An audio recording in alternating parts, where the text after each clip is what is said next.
Hello, everybody. My name is Michael Dyment. I'm the managing partner of Nexa Capital Partners. We are an investment bank with a keen interest in the whole field of urban air mobility or advanced air mobility. We are an institutional and infrastructure investor. There's a very important aspect of urban air mobility that must deal with this type of infrastructure that has to be in place largely before UAM services can begin. So my presentation today is to discuss an economic impact assessment that we did for the city of Vancouver, Canada, all in keeping with decision-making and urban planning aspects for a city that's likely to be one of the first in North America to build out and begin operating urban air mobility services.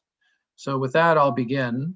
We are going to examine the economic impact of urban air mobility for a specific city that we have an investment interest in, Vancouver, Canada. This analysis we'll be sharing over the next few minutes takes a business case look at Vancouver to ensure that we as investors can comfortably invest in infrastructure and expect to see the operators of advanced air mobility vehicles be able to profit and make money, and also to return the loans that we will structure that in the form of bonds to finance such infrastructure. So with that in mind, I'm going to walk you through some background. So we are part of a consortium called the Canadian Advanced Air Mobility Consortium. You can see from this chart, well, firstly, an image of the city of Vancouver, which is a water city. It's a city that's surrounded on three sides by ocean and tributaries. And it's a very vibrant city, very densely populated. You might want to think about Hong Kong when trying to find an equivalence. And Vancouver already has a very profitable helicopter air taxi business. It also supports an air taxi service called Helijet. That's the world's only Part 121 equivalent scheduled helicopter service. That service connects islands around the city of Vancouver, including the city of Victoria, which is the capital of British Columbia. And it's some 40 miles away across the ocean on Vancouver Island. The consortium itself is comprised of industry, government at three levels, infrastructure and project finance elements and investors, and also academia. So there are about 35 entities in this consortium, and it has been a very useful assemblage of talent and insight that has worked closely to come up with and produce the feasibility numbers that I'll be sharing with you. So just a quick reminder of the one of the problems that cities are trying to solve, and that has to do with congestion. This chart shows that there's a relentless growth in population around the world, and especially in larger metropolitan areas. The city of Vancouver is expected to increase in size by about 60% in the next 30 years. So that's a recipe for further congestion and the problems associated with mobility in that city. There's no room in Vancouver anymore to widen highways or freeways. They are looking to go underground for subways and go above ground into the sky with advanced air mobility services. One more thing I'll say about Vancouver is that the city and the province of British Columbia are very sensitive to carbon emissions. This is a beautiful city, and they have policies in place now to eliminate hydrocarbon burning for things like automobiles, aircraft, et cetera, between now and 2050, which is roughly the forecast period you're seeing. So pursuing third-party investment is what this is all about. If there's a way to finance advanced air mobility for cities without taxing the taxpayer, that is a winning formula. And I'll tell you how we're going to approach that. Firstly, one must consider for individual cities the business case. Can urban air mobility make money for and provide efficiencies for businesses and the populations in those cities? So we look at 4 different supply chains. They include the aircraft and related systems, which is often what people think about exclusively when they talk about urban air mobility. But we have to look at the 3 others as well. That is the ground infrastructure needed to permit services to occur, UATM infrastructure, that's the air traffic control capability that cities will need, and then flight operations, who's actually going to operate vehicles and provide air taxi and regional air transport services, that sort of thing. For Vancouver, we used 5 different use cases for people movement: airport shuttle, on-demand air taxi, regional on-demand, corporate or business aviation, and lastly, medical and emergency. And we also included 5 drone and SUAS applications in our analysis. They included coastline and fishery monitoring, package delivery, cargo applications, rapid fire dispatch, because Vancouver is surrounded by forests and it's a forestry industry, last mile and food delivery, and wildfire response. The map on the right of the screen shows you some of the features that currently exist in Vancouver. The red dots, for example, are airports. The yellow lines are the power grid, and the little green dots, if you can see those are existing heliports in Vancouver. There are about 54 existing heliports in the greater Vancouver region. And by the way, you can see Vancouver where my arrow is, and you can see over on the left the city of Victoria, which is the capital of British Columbia. So there's quite a bit of traffic that goes either by ferry or by helicopter today. So the business case for Vancouver was made using some analytical tools that we developed.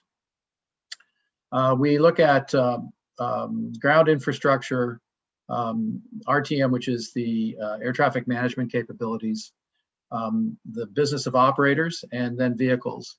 So the business case for Vancouver estimates about $2.1 billion of revenue and cost that form the basis of the business case for advanced air mobility. We use a ratio to identify very simply the viability of cities. And if the ratio is over 2.5, the city can indeed attract private capital in order to build infrastructure. And that's a healthy ratio. That ratio means that the expected revenues produced can be, in effect, 3.3 times larger than the CapEx cost associated with bringing the services online. So there's margin in there for profitability and, of course, to repay the bondholders. The methodology that we have chosen uses an economic input-output model. This chart refers to the various steps in the process. It's a left to right analysis. And one of the things that you want to know with economic impact benefits is how many jobs are created, and what are the direct, indirect, and induced benefits that include jobs and include growth in GDP. We added a fourth because in air transport, catalytic benefits are often not counted, but extremely important. An example of a catalytic benefit for an airline, let's say, would be the impact that airline services have on tourism. And so when you think about that, it's obviously a very, very substantial impact. And we analyzed 4 of these impacts. I will talk about those a little bit later. So the benefits that we identified for Vancouver over a 20-year period are shown on this chart. The table on the left looks at direct, indirect, and induced benefits of introduction of advanced air mobility services. Our analysis estimated that we would create about 17,000 full-time equivalent jobs. Those are jobs counted on an annual basis. So when you think about permanent jobs, this analysis produced over 2,000 permanent jobs for the city of Vancouver. Many of them high-paying jobs and very highly skilled jobs, including things like pilots, engineers, financial positions, and so forth.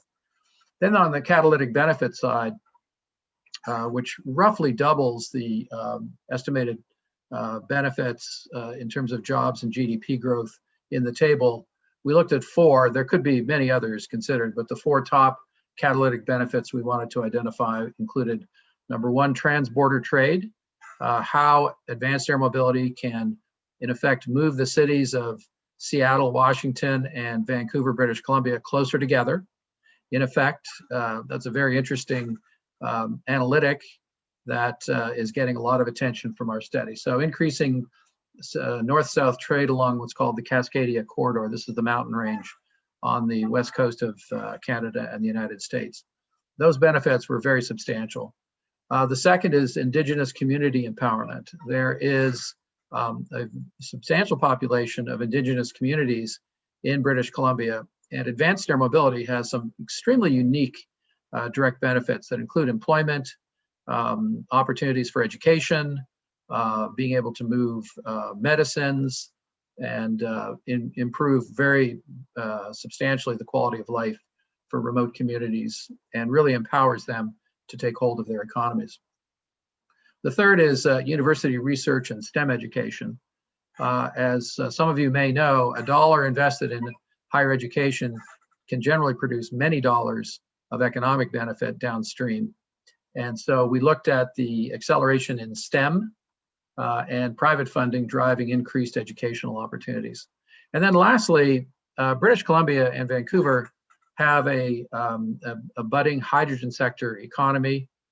It's well known that British Columbia has a surplus of electricity produced through hydroelectric dams that are stitched together throughout the province. And that surplus electricity can be used to produce hydrogen with zero impact on carbon emissions. So introducing eVTOLs that have a hydrogen source of fuel has dramatic improved benefits as well. So these economic benefits were very, very substantial. This is one city. Vancouver is only half the size of Seattle, if you want some equivalents. One can begin to see here that the entire urban air mobility industry around the world has an incredible opportunity to advance economies, provide mobility benefits, and real solid benefits for society. So thank you very much. If you want to contact us, the information is on this last chart.